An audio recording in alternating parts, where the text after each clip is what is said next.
예, 계시록 10장 1절부터 7절까지를 먼저 좀 봉독하겠습니다. 예, 되도록이면 오늘 시간에 10장을 다 맞춰보도록 노력하겠습니다.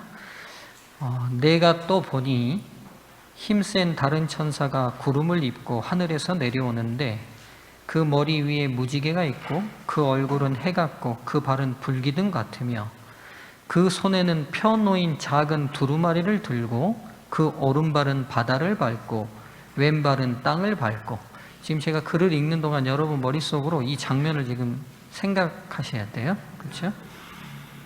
자, 사자가 부르짖은 것 같이 큰 소리로 외치니 그가 외칠 때에 일곱 우레가 그 소리를 내어 말하더라. 일곱 우레가 말을 할 때에 내가 기록하려고 하다가 곧 들으니 하늘에서 소리가 나서 말하기를 일곱 우레가 말한 것을 임봉하고 기록하지 말라 하더라.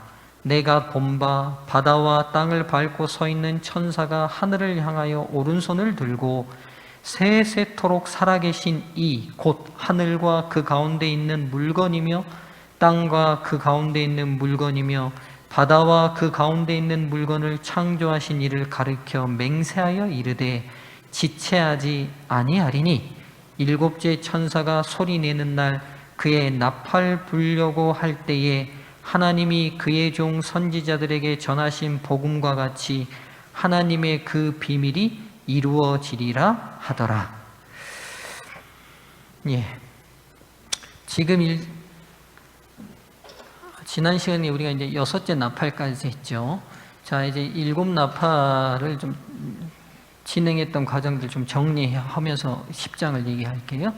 자, 나팔은 세상을 향한 하나님의 심판과 경고의 기별들이 포함되어 있었습니다. 자, 첫째 나팔과 둘째 나팔은 예수 그리스도를 끝까지 거절했던 이스라엘 유대인들과 그리고 예수님 십자가에 못 박았던 로마 제국에 대한 심판의 기별이 있었습니다. 셋째 나팔과 넷째 나팔은 중세 암흑기의 타락과 또 종교개혁 이후에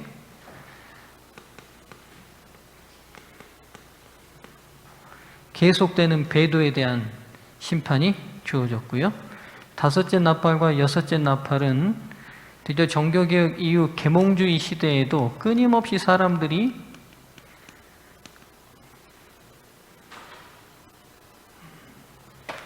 계몽주의입니다.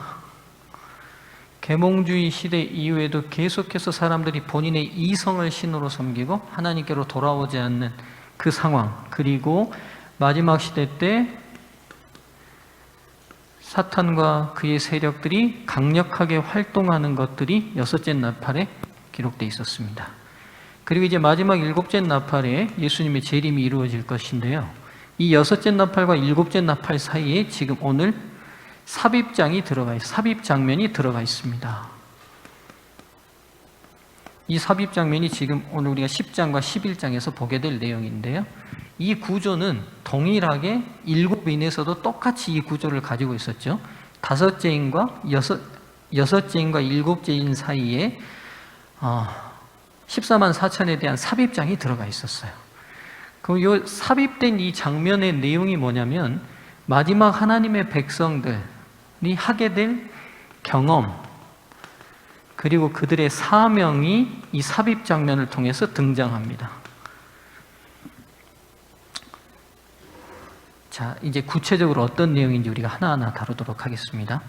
자, 여기 보면 먼저 이제 우리가 10장을 읽어보니까 하늘에서 누가 내려옵니까?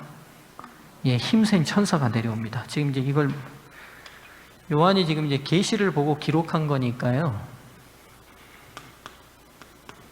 우리 이제 머릿속으로 한번 생각해 보죠. 근데 이 힘센 천사가 어떻게 생겼습니까, 지금? 여기 지금 보니까 어떻게 생겼어요? 예. 구름을 입고 있고 하늘에서 내려오는데 머리 위에는 무지개가 있고 얼굴은 뭐처럼 빛나고 해같이 빛나고 발은 불기둥 같아요. 그리고 손에는 뭘 들고 있습니까? 예, 근데 그냥 작은 책이 아니라 펴놓인 작은 두루마기가 놓여 있습니다. 그렇죠?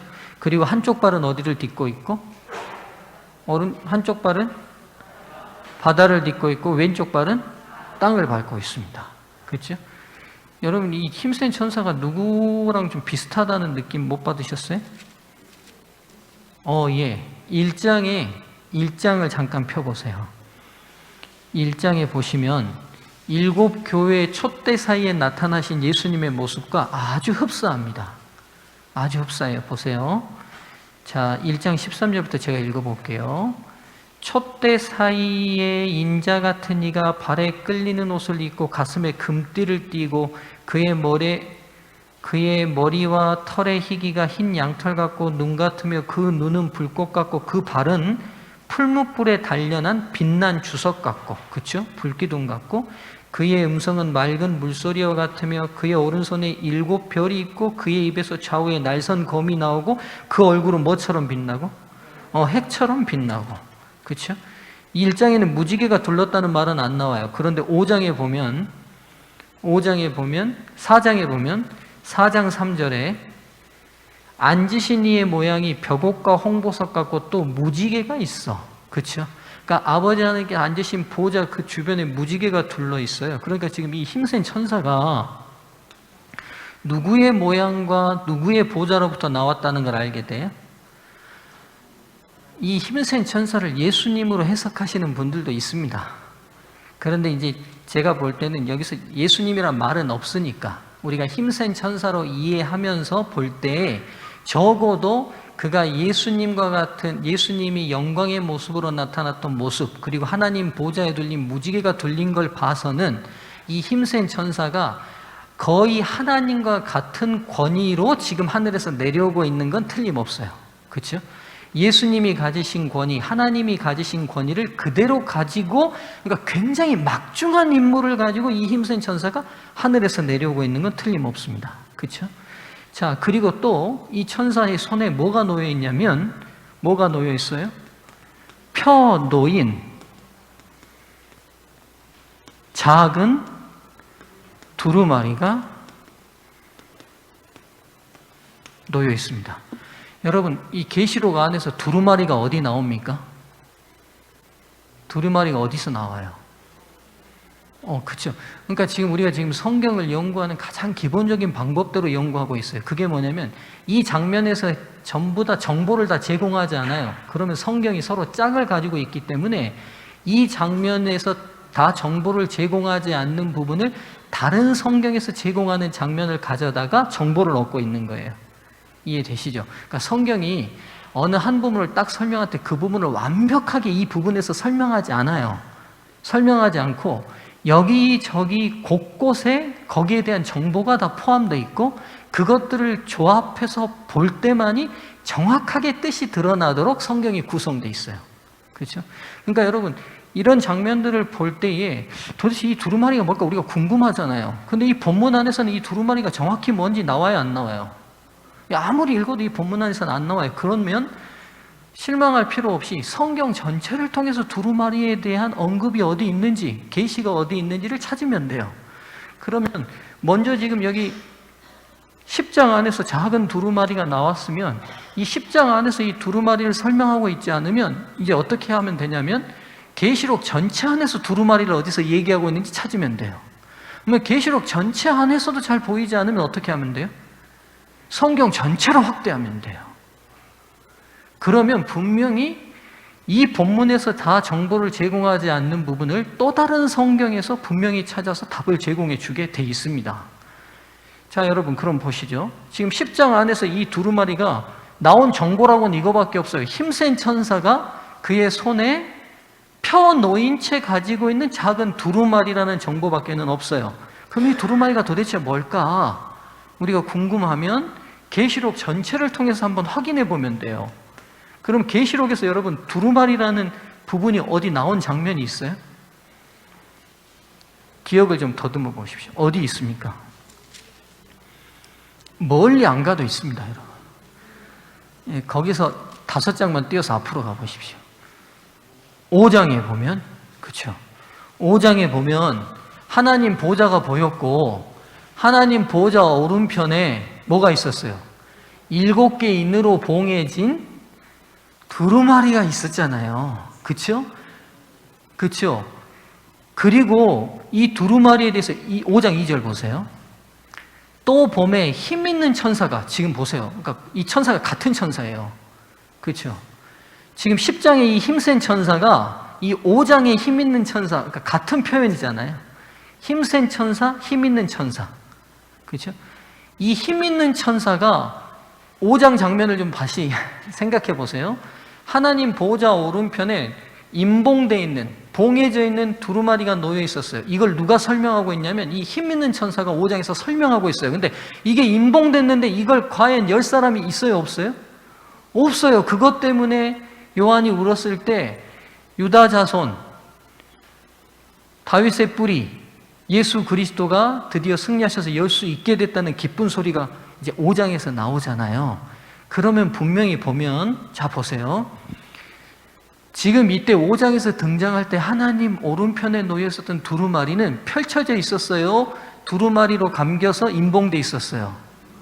임봉돼 있었어요. 근데 지금 이 두루마리를 설명했던 이 힘센 천사가 이제는 10장에 나타나더니만 그 손에 그 힘센 천사가 이제는 설명했던 그 두루마리를 다 들고 있어요?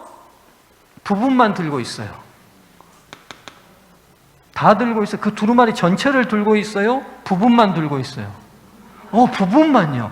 작은 두루마리라고 나와 있으니까 그 5장에서 풀로 가지고 있었던 그 두루마리를 이 힘센 천사가 다 들고 있지 않고 그 중에 일부만을 들고 있는데 이제는 그 임봉이 어떻게 됐어요? 펼쳐졌어요. 그렇죠? 그럼 자, 이제 성경 안에서 우리가 유추해 보는 거예요. 이 임봉되어 있었던 7인의 두루마리의 일부분을 하나님께서 이제 예수 그리스도를 통하여 그 일부분을 펼쳤다는 말은 이제 우리에게 뭐 하셨다는 말이에요? 임봉되어 있는 상태는 뭐냐면 백성들이 알 수 없어요. 그렇죠? 근데 펴놓였다는 말은 이제 그 내용의 일부가 어떻게 됐다는 말이에요? 예, 공개됐다는 말이에요. 이해되시죠? 그러니까 지금 5장에 등장했던 두루마리 전체 내용은 알 수 없어요. 알 수 없는데 이 10장의 그 5장의 두루마리의 일부분이 드디어 펼쳐져서 힘센 천사의 손에 들려졌다는 말은 임봉된 그 두루마리의 일부분이 하나님의 백성들에게 공개되었다는 것을 보여주고 있어요. 이해되시죠? 자, 여기까지 이제 이해되셨죠? 자, 그리고 이제 이 천사가 말을 합니다. 말을 하죠.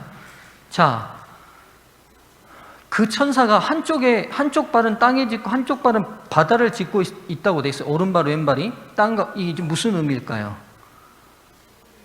그렇죠. 전체의 예언상에 있어서 바다는 민족을 상징하고 백성과 무리를 상징하죠.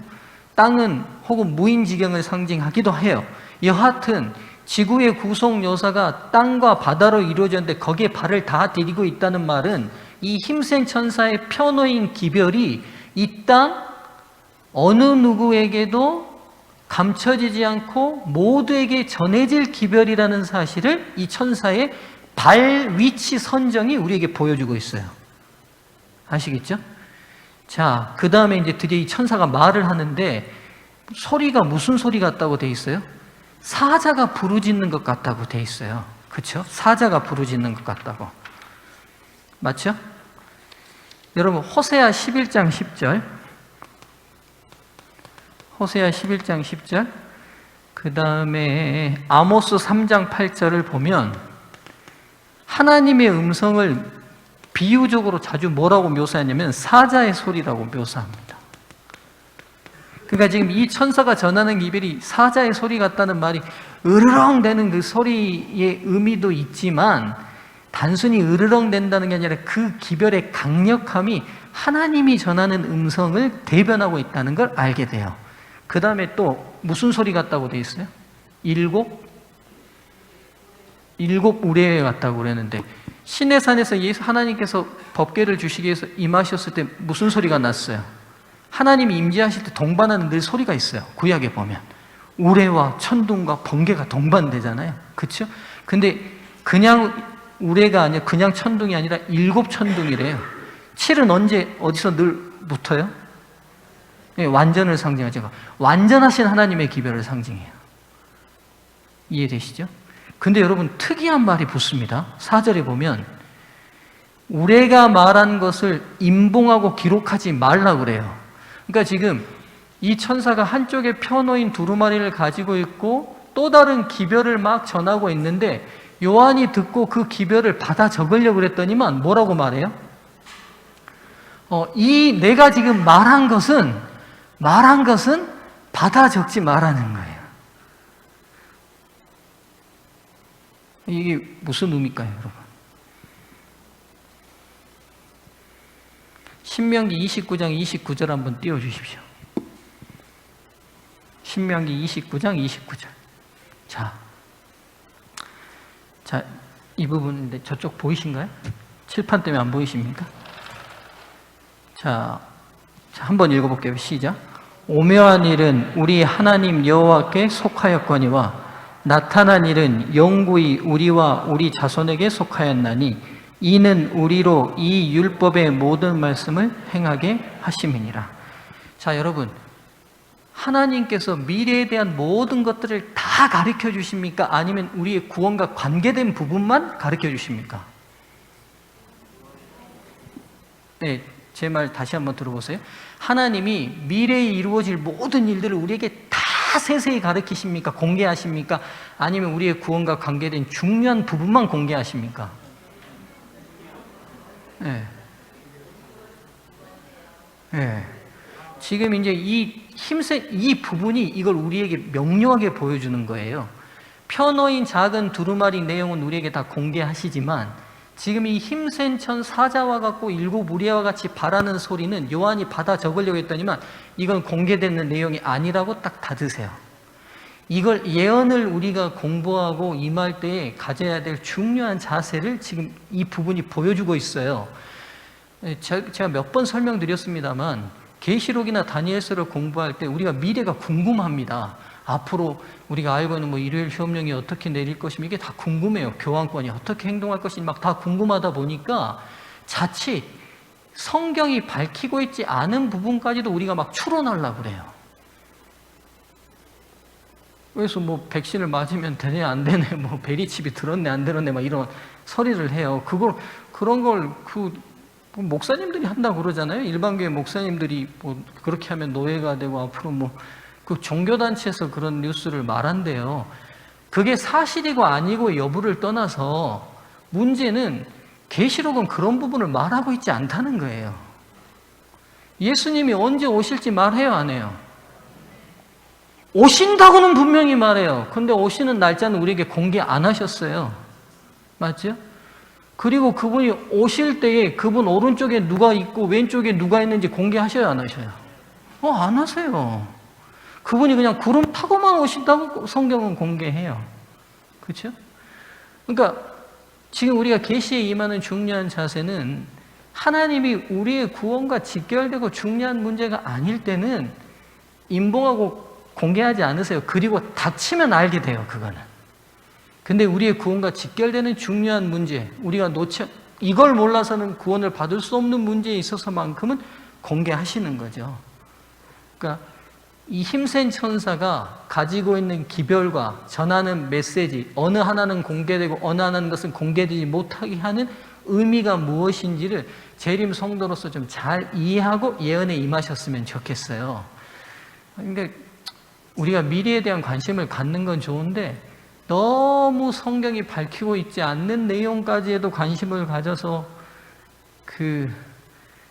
이렇게 말하면 맞는지 모르겠지만 예언적 오바를 할 경향성이 재림 성도들에게 있을 수 있죠.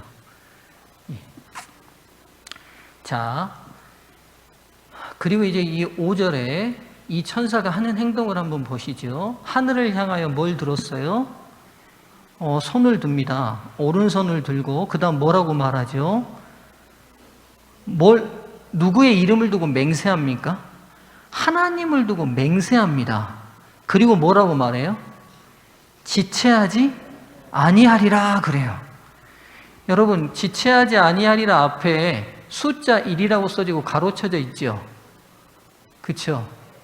그 1번 따라서 내려가면 여러분 성경 밑단으로 내려가 보세요. 그러면 또 다른 해석이 거기 돼 있어요. 한번 읽어보실래요? 예, 또는 시간이 다시 없으리니 이렇게 돼 있어요. 그러니까 지금 지체하지 않는다는 말의 또 다른 내포된 의미가 뭐냐면 이 시간 내에 더 이상 예언된 시간은 없다 이 말이에요. 이해되시죠? 이걸 알아두는 게 중요해요. 이게 도대체 무슨 의미인지를 제가 이제 다니엘서를 연결해가지고 지금 설명을 드릴게요. 자, 그리고는 뭐라고 말하냐면 일곱째 천사가 소리를 내는 날, 그 천사가 이제 말해요. 마지막 나팔이 불면 그의 나팔을 불려고 할 때에 하나님이 그의 종 선지자들에게 전하신 복음과 같이 하나님의 그 비밀이 이루어지리라 하니라. 하나님의 비밀이 뭡니까? 그분의 나라가 완전히 도래해서 죄가 완전히 해결되는 거잖아요. 그렇죠?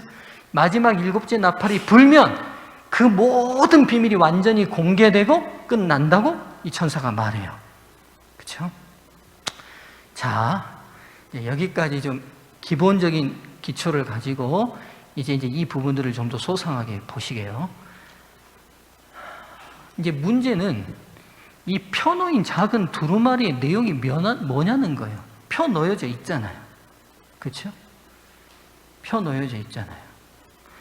이 펴 놓여져 있는 두루마리의 내용을 크게 두 가지로 볼 수 있어요. 일단 요한의 입장에서 먼저 이 펴 놓인 두루마리를 좀 접근해 볼 수 있어요. 자, 먼저 여러분 계시록 1장으로 가보세요. 1장 1절부터 3절까지 한번 보세요. 누구의 계시라 이렇게 되어 있습니까? 예수 그리스도의 계시라 그렇게 되어 있는데요. 여러분 요한 계시록의 원래 이름이 뭐냐면 계시라는 헬라어 이름이 뭐냐면 아포칼립시스라는 단어예요. 제가 한번 설명은 드렸어요. 이 말이 무슨 말이냐면 덮개를 벗기다, 앞서 감춰져 있던 것을 공개하다는 뜻이에요. 그러니까 닫혀져 있던 게 열렸다는 말이에요. 그러니까 임봉된 게 깨지고 펼쳐졌다는 말이에요. 그러면 여기 보면 지금 이 펼쳐진 두루마리는 엄밀히 말할 것도 없고 요한계시록하고 직결되어 있다는 사실을 알게 돼요. 왜냐하면 계시록 자체가 펴놓인 두루마리예요. 이해되세요? 계시록인 이름 자체인 아포칼립시스가 덮어졌던 게 열렸다는 말이에요. 그리고 감춰졌던 게 공개됐다는 말이거든요. 이해되시죠? 근데 이 계시가 그러면 어떻게 임하냐 보면 어떻게 임하냐면 하나님이 누구에게 먼저 줘요? 예수 그리스도의 계시라 이는 하나님이 그에게 주사. 그가 누굽니까 지금? 잘 보셔야 돼요. 누구예요? 하나님이 그에게 주사 반드시 속히 일어날 일들을 그 종들에게 보이시려고 그의 천사를 그 종 요한에게 보내어 알게 하신 것이라. 요한은 하나님의 말씀과 예수 그리스도의 증거 곧 자기의 본 것을 다 증언하였느니라. 지금 계시의 그 전달 과정을 보면 여기서 그는 예수님이에요. 그렇죠? 그 예수님이 누구에게 줘요? 이제는 요한에게 줘요? 그 종들에게 보이시려고 누구에게 줬냐고요. 그래요. 네. 제가 그 종들에게 보이시려고 천사에게 줬잖아요. 그리고 드디어 그 천사가 누구에게 줬어요? 아, 그래요. 그리고 요한이 드디어 교회에게 공개했잖아요. 네. 자, 지금 그러니까 계시가 덮어져 있었던 임봉된 계시가 열려서 우리에게까지 오는 과정이 지금 요한 계시록 1장 1절부터 2절까지가 소개되어 있어요. 하나님이 누구에게 주시고 예수님께 주시고 예수님이 누구에게 전달하고 천사에게 전달하고 천사가 누구에게 주고 요한에게 주고 요한이 교회에게 공개해요. 맞죠? 지금 요한계시록이 이 과정을 그대로 따르고 있어요. 자, 보세요. 요한복음 5장 기억하세요? 요한복음 5장에 그 두루마기가 어느 편에 있었어요? 하나님 보좌 오른편에 있었잖아요. 그러니까 그게 어디서부터 나온 거예요? 하나님에서부터 나왔죠. 그렇죠? 하나님으로부터 나왔어요. 그 두루마기가 누구에게 전달됐어요? 누가 열 수 있어요? 예수님께 전달됐어요. 그렇죠? 그리고 그 옆에서 그걸 설명하고 있는 힘센 천사에게 드디어 10장에서 그 일부를 누가 받았어요? 힘센 천사가 받았잖아요. 그리고 드디어 우리가 그 뒷부분 안 읽었지만 10장 뒷부분에 보면 이 작은 두루마리를 받아 모아라. 요한에게 받아 먹으라고 그러잖아요. 그래서 요한이 이제 받아 먹는 게 뭔 의미인지를 제가 이제 또 설명을 드릴게요. 그럼 여기서 잠깐 멈추고. 여러분, 어떻게 하면 쉽게 설명할까 나름대로 고민이 되는데 잘 이해되셨죠? 예, 여기까지 잘 따라오셨죠? 예. 아이고, 저도 쉽지 않네요, 여러분. 이걸. 자, 8절로 다시 가보죠. 10장 8절부터. 이제 이 뒷부분을 소개하면 이 뒷부분이 이해가 됩니다. 자, 보세요. 10장 8절부터요. 우리 마음속으로 기도하시면서 계속 보시게요. 성령께서 우리를 밝히 깨달아 알게 해 주십니다. 우리에게 주셨으면 깨달아 알 수 있어요. 예, 믿음으로요. 틀림없이 깨달아 알게 하십니다. 8절부터 제가 읽을게요. 하늘에서 나서 내게 들리던 음성이 또 내게 말하여 이르되 내가 가서 바다와 땅을 밟고 서 있는 천사의 손에 펴놓인 두루마리를 가지라 하기로 내가 천사에게 나아가 작은 두루마리를 달라 한즉 천사가 뭐라고 말해요? 갖다? 먹어버리라고 그래요. 그 책을 먹어버리래요. 여러분 어렵게 생각하지 맙시다. 옛날에 가난한 시절에 공부할 때 영어 사전 하나 받으면 시골에서 무식하게 공부하던 사람들이 그거 하나씩 외우면 어떻게 했어요? 찢어서 먹어버렸어요. 그랬죠. 그 시작이 요한계시록이에요. 그 제가 우스개로 하는 게 쉽게 이해하라고 말씀드리는데 이 먹어버렸다는 표현이 뭐냐는 것은 여러분 이게 이제 알고 싶잖아요. 그럼 또 어떻게 하면 된다고요? 도대체 먹었다는 게 뭔 의미일까? 알고 싶으면 어떻게 하면 돼요? 이 본문을 다 읽어봐도 먹었다는 말이 뭔지를 잘 모르겠어요. 그럼 어떻게 하라고요? 계시록 전체에서 또 찾아보면 돼요. 여기서도 없으면 어떻게 하면 돼요? 성경 전체를 보면 돼요. 그러면 성경에서 먹어버렸다는 표현이 뭔지를 보여주는 부분이 분명히 있어요. 있을까요? 없을까요? 있죠. 에스겔 2장으로 가보세요. 에스겔 2장. 에스겔 2장.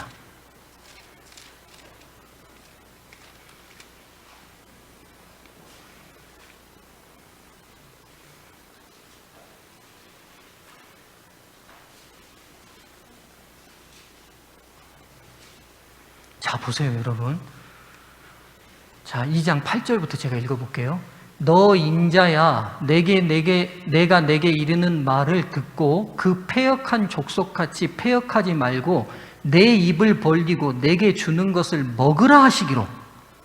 그렇죠? 지금 에스겔 선지자한테 입 벌리래요. 그리고 난 다음에 뭘 먹으라고 그러는데 도대체 뭘 먹으라는지 9절 보죠. 9절, 내가 보니 보라 한 손이 나를 향하여 펴지고 보라 그 안에 뭐가 있어요? 두루마리 책이 있더라. 그러니까 지금 요한이 한 경험은 요한만 한 경험이 아닌 거예요. 구약의 선지자들이 에스겔도 하고 에레미야도 했던 경험이에요. 뭐냐면 입 벌려 그러더니 뭘 갖다 넣어버렸어요. 두루마리 책을 갖다 넣었어요. 그러더니만 이제 3장 1절 보세요. 또 그가 내게 이르되 인자야 너는 발견한 것을 먹으라. 너는 이 두루마리를 먹고 가서 이스라엘 족속에게 뭐하라? 말하라. 그러니까 지금 입에 이렇게 두루마리를 입에서 먹는다는 의미가 뭔지가 드러나는데 먹는다는 것은 뭔 의미냐면 그냥 먹고 배부르려고 먹는 게 아니라 뭐 하려고? 전하려고 먹는 거예요.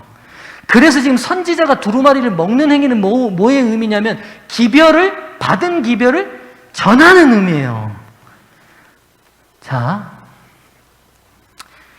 가면서 우리 어디서 왔습니까? 8장으로 다시 가자. 계시록 10장으로 다시 갑시다. 여러분 그래서 계시록을 이해하려면 성경 전체를 이해하지 않고는 그래서 어려운 거예요. 계시록이 어려운 게 달리 어려운 게 아니에요.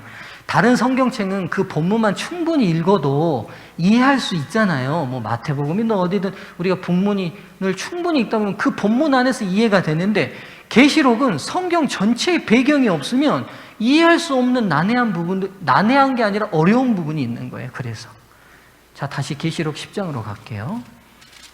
자, 보시면 자, 이제 9절 보세요. 10장 9절. 내가 천사에게 나아가 작은 두루마리를 달라 한즉 천사가 이르되 갖다 먹어버리라. 근데 그 뒤에 딸린 말이 있어요.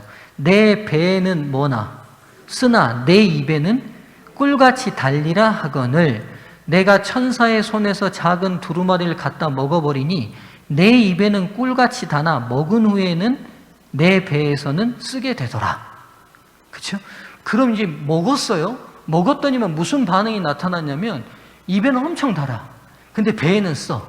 그럼 이게 도대체 무슨 말일까? 그럼 먹는다는 게 선지자들이 기별을 받는 거고 전하는 건데 에스겔 아까처럼 그 부분을 촘촘히 다 읽어보면 에스겔 선지자가 기별을 받았어요. 그래서 그걸 받은 것을 먹는다고 표현했어요. 그래서 다시 백성들에게 전했어요. 근데 백성들이 잘 받아들여요? 안 받아들여요? 안 받아들이고 거부해요. 그걸 에스겔 선지자를 또 읽다 보면 쓴 경험이라고 말해요. 이해되셔요? 그러니까 지금 두루마리, 하나님의 기별이 덜려져 있는 두루마리를 받아서 먹었다는 것은 하나님의 말씀을 내가 받았고 전했는데 쓴다는 경험은 뭐냐면 전에 들은 백성들이 그 기별을 달게 받아들여야 되는데 달게 받아들이지 않고 거부하고 모욕하고 천대하는 쓴 경험을 얘기하고 있어요. 자, 그럼 보시게요. 다시 이제 돌아갑니다. 하나님의 닫혀진 기별이 공개돼서 우리에게 전달되는 과정. 하나님이 예수님께 전달하고 예수님이 천사에게 전달하고 천사가 드디어 요한에게까지 전달했어요. 그리고 요한이 드디어 그 내용을 누구에게 전했어요? 교회에게 전했겠잖아요. 그럼 그 내용이 어디 있어요? 그게 요한계시록의 내용이죠. 특별히 일곱 나팔이 끝나면 다 드러나리라라고 말했으니까 일곱 나팔이 언제 끝나냐면 11장에서 끝나거든요. 그러면 12장부터 22장까지의 내용이 이 공개된 작은 두루마리의 내용일 가능성이 유추되는 거죠. 이해되시죠? 이게 이제 첫 번째 이 작은 펴놓인 두루마리의 내용이 뭔지를 알 수 있는 첫 번째 근거예요. 여기까지 이해되시죠? 그 다음에 이제 두 번째. 자, 지금 계시록 안에서 임봉된 두루마리는 5장에 있는 걸 봤어요. 그럼 성경 전체에서 여러분 임봉된 두루마리라는 내용이 나온 부분이 있어요, 없어요?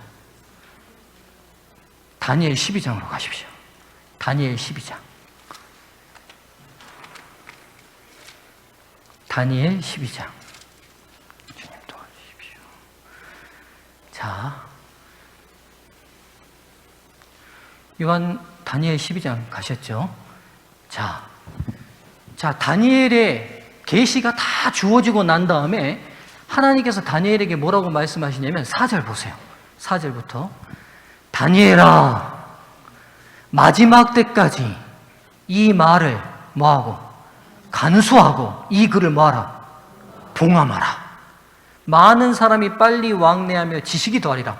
그러니까 지금 임봉되어 있는, 봉함되어 있는 또 다른 기별이 성경이 또 한 부분을 소개하고 있어요. 뭐가 임봉되어 있어요 지금? 다니엘서가 임봉되어 있잖아요. 지금 다니엘 계시를 다 주고 난 다음에 하나님께서 마지막 장에서 뭐라고 하냐면 내가 너에게 준 이 말을 다 뭐하라? 이제는 임봉하라는 거예요. 봉함하라는 거예요. 뜯어보지 못하게 닫으라고 말하잖아요. 5절 나 다니엘이 본즉 다른 두 사람이 있어 하나는 강 이쪽 언덕에 섰고 하나는 강 저쪽에 섰더니 그중 하나가 세마포 옷을 입은 자 곧 강물 위쪽에 있는 자에게 이르되 이 놀라운 일의 끝이 어느 때까지냐 하더라. 자, 7절 내가 들은즉 그 세마포 옷을 입고 강물 위쪽에 있는 자가 자기의 좌우 손을 들어. 자, 잘 보세요. 지금 이 강물에 서 있는 사람의 행동을 잘 보라고요. 뭘 또 들었대요? 뭘 들었다고 돼 있어요? 손 들었대요. 그럼 아까쯤에 10장에서 힘센 천사가 뭘 들었어요? 오른손 들었죠. 지금 행동이 동일해요. 자, 이걸 지금 머릿속으로 그려보세요. 그리고 뭐라고 말하는지 보세요. 하늘을 향하여 영원히 살아계시는 이를 가리켜 맹세하여 이르되, 아까쯤에 그 힘센 천사가 오른손 들고 뭘 맹세했어요? 온 만물을 창조하신 하나님의 이름을 두고 맹세했잖아요. 그러니까 지금 다니엘서의 이 강물에 서 있는 이 사람이라고 나있지만 천사예요. 이 천사도 하는 행동이 지금 어떠냐면 두 손을 다 들고 하나님의 이름으로 맹세해요.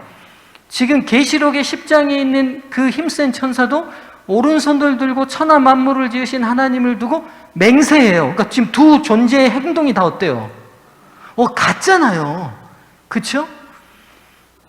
그리고 뭐라고 말합니까? 맹사여 이르되 반드시 한때, 두때, 반때를 지나서 성도의 권세가 다 깨어지기까지는 그렇게 되면 이 모든 일이 다 끝나리라 하더라. 아까 처음에 힘센 천사는 뭐라고 말했어요? 맹세한 다음에 그 다음 뭐라고 말했어요? 더 이상 지체하지 아니하리라. 이게 무슨 말이라고 그랬어요? 더 이상 예언된 기간은 없으리라 이 말이라고 그랬잖아요. 그럼 여기 기간이 나와버리잖아요. 여기는 한때와 두때와 반때. 그러니까 그 기간이 뭐예요?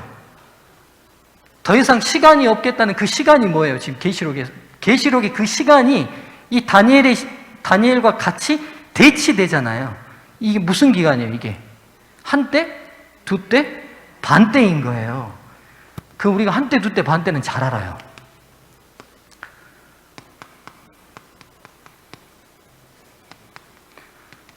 예언의 공부하면 계속 나오잖아요. 한때, 두때, 반때. 1년, 2년, 반년, 3년 반이고 예언의 기간으로 1260년이잖아요. 언제 시작됐어요?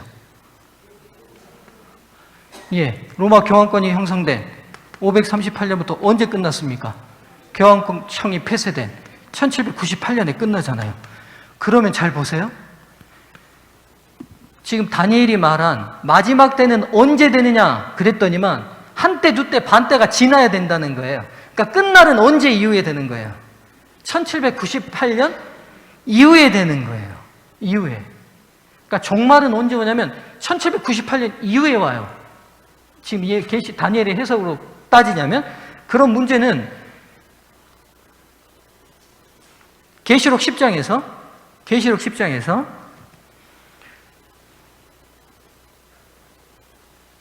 임봉대에 있었던 또 다른 책이 펼쳐졌어요. 그렇죠? 그러면 여기 지금 이 임봉된 책이 계시록 22장, 그 내용이 계시록 12장부터 22장까지기도 하지만 또 한편 그 임봉되어 있는 내용이 뭐하고도 연관이 있어요? 다니엘서하고도 연관이 있죠. 그렇죠? 다니엘서하고도 연관이 있잖아요. 그럼 이게 드디어 펴져서 공개됐어요. 언제요? 1798년 이후에. 그래서 역사적으로 무슨 일이 있었어요? 1798년 이후에 드디어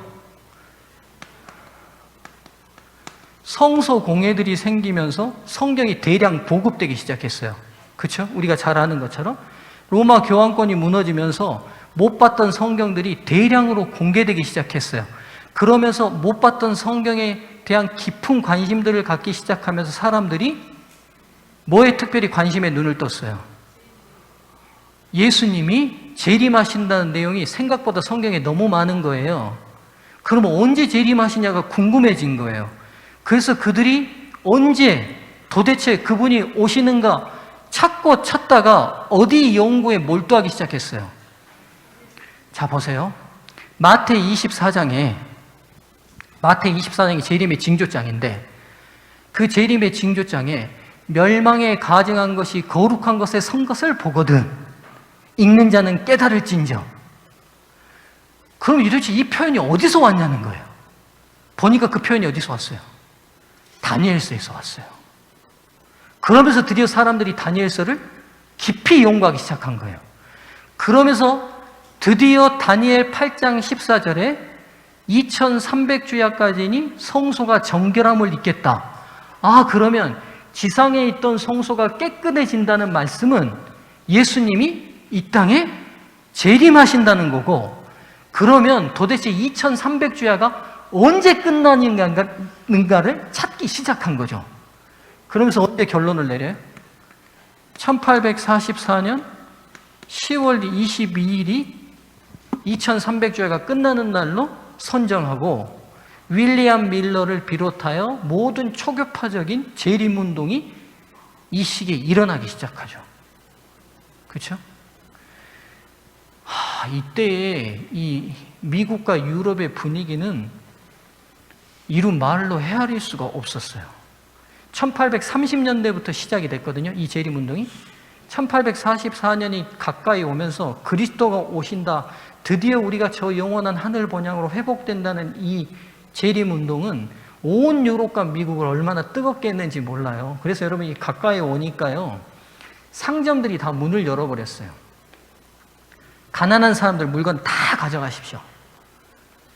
그리고 사람들이 자기 것, 그 초대교회처럼 유무상통하는 것, 네 것 내 것이 없이 모든 사람들이 완전히 하늘의 분위기로 도취돼서, 생각해 보세요. 드디어 영광 속에 예수님이 오셔서 우리가 영원한 하늘로 회복되는데 뭐가 아깝고 이 땅에 게 뭐가 그렇게 중요하겠어요. 그러니까 온 유럽과 미국이 이 재림운동의 열기로 완전히 뜨거워져 버렸죠. 이 기별을 전하는 사람들의 행복이 입에 꿀처럼 달았어요. 근데 문제는 1844년에 예수님이 오시지 않았어요. 오시지 않으면서 문제가 생겼는데, 전했던 기별 자체에 그들의 해석이 문제이지 기별 자체는 문제가 있어요, 없어요? 성경 자체는 문제가 없어요. 그들이 해석을 잘못한 거지. 그런데 하나님을 모욕하고 거부하는 수많은 사람들이 또 생겨난 거죠. 거기에 아주 쓰라린 실패를 경험한 게 배에 쓴 경험이 돼버린 거죠. 교회사에서. 그 다음이 이제 중요해요, 여러분. 이제 마지막 이 줄만 봅시다. 마지막 10장 11절. 11절. 그가 내게 말하기를 내가 많은 백성과 나라와 방언과 임금에게 다시 뭐하여야 하리라? 예언하여야 하리라 하더라. 이때 이 쓰라린 경험 이후에 하나님의 말씀, 하나님을 거부하고 모욕하는 그 틈바구니 속에서 하나님의 말씀은 무엇하실 터이고 우리의 해석의 문제일 것이니 다시 하나님의 말씀으로 돌아가 진지하게 연구하는 사람들이 다시 진지하게 연구할 수 있는 힘을 어디서 얻었냐면 요 11절에서 얻은 거예요. 11절에서 우리가 임봉돼 있었던 다니엘서 연구를 통하여 드디어 하나님이 이 땅에 다시 심판하러 오신다는 기별을 깨닫고 전했을 때 우리의 마음이 너무 뜨겁고 우리 입에 너무 달았지만 그게 실패로 끝나고 좌절로 끝나고 난 다음 이게 단순한 좌절과 실패가 아니라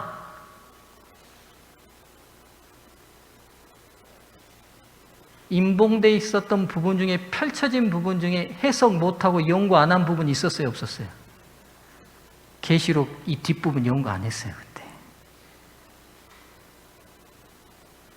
펼쳐진 두루마리, 이 작은 두루마리의 뒷부분인 이 계시록 뒷부분에 대한 깊은 연구가 없었어요.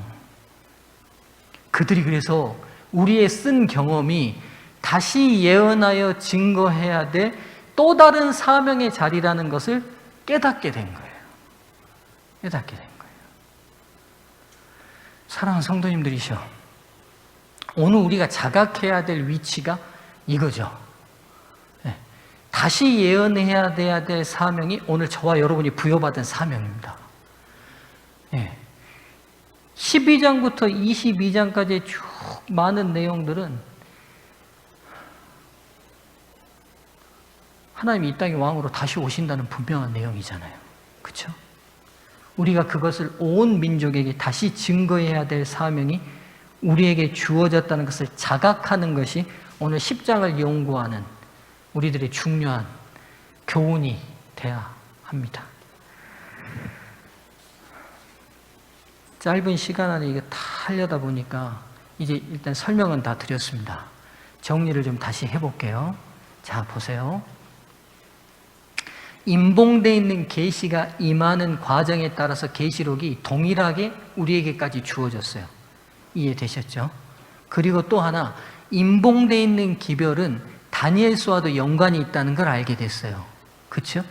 그리고 어떻게 연관이 역사적으로 됐냐면 그 닫혀져 있던 다니엘서를 역사적으로 1798년 이후에 다니엘서에 대한 깊은 연구를 통하여 재림운동이 일어났고, 그 재림운동이 입에는 다나 배에는 쓴 경험을 통해 그 재림운동의 후손들이 성경에 펼쳐진 나머지 부분들에 대한 깊은 연구를 통해 다시 예언하고 다시 재림주로 오실 예수님을 맞이하도록 세상에 기별을 전해야 된다는 사명의 자각을 10장을 통해 하게 된 거예요.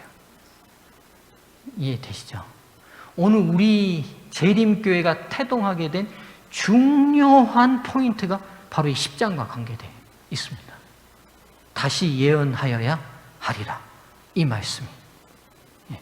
오늘 그래서 우리가 계시록과 다니엘을 깊이 연구하는 중요한 이유 중에 포인트가 하나가 바로 우리의 사명이 뭐냐면 이때에 쓴 경험을 가지고 다시 예언하여야 하겠다는 이 계시록 10장 11절의 성취가 저희들에게 달려있기 때문에 오늘도 계시록을 열심히 공부하는 겁니다.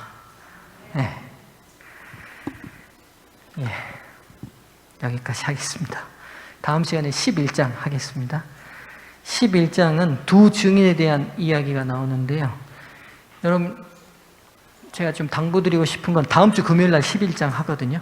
11장을 반복해서 많이 읽어오시면 좋을 것 같아요. 일단 내용을 완전히 숙지해야 제가 성경 여기저기를 왔다 갔다 하더라도 여러분들이 놓치지 않고 따라오실 수 있습니다. 기도하겠습니다.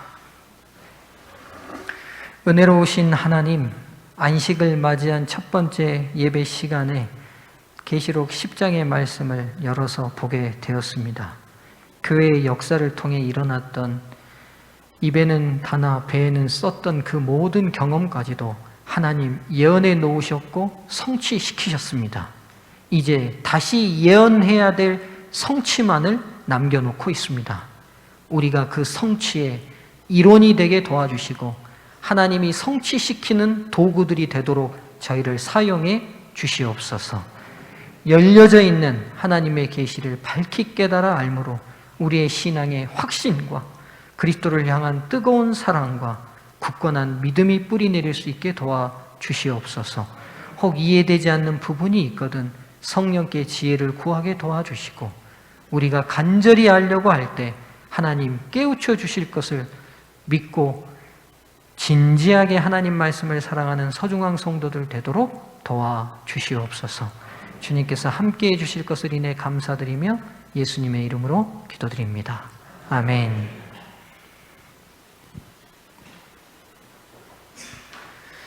예,